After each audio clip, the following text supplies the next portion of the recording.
Le personnel médical est requis d'être entièrement équipé et désinfecté avant de se rendre dans l'unité d'isolement. Ceci est la zone de travail. Après être entrés dans la zone, nous sommes exposés à une infection potentielle. 7 patients étaient traités ici. Leur vie était maintenue grâce à des médicaments et à une assistance respiratoire. Les infirmières devaient porter des habits et un masque au plus haut niveau de protection. Ceci entraînait quelques désagréments.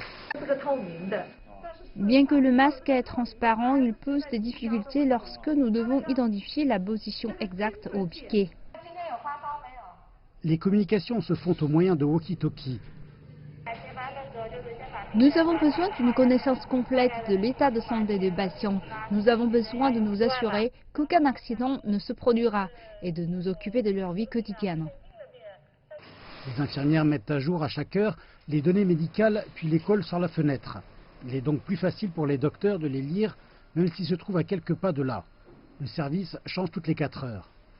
Les projets de rentrer chez soi ont été annulés alors que le coronavirus se répandait. Mes parents étaient paniqués lorsqu'ils ont vu les informations, même si je leur ai dit que nous avions une protection professionnelle. Mais sur le plan personnel, il est impossible pour chacun de nous de ne pas avoir peur. Mais nous savons que nous exerçons un métier important. Cet hôpital a traité au moins 123 patients depuis le 29 décembre, dont 25 d'entre eux ont quitté l'hôpital.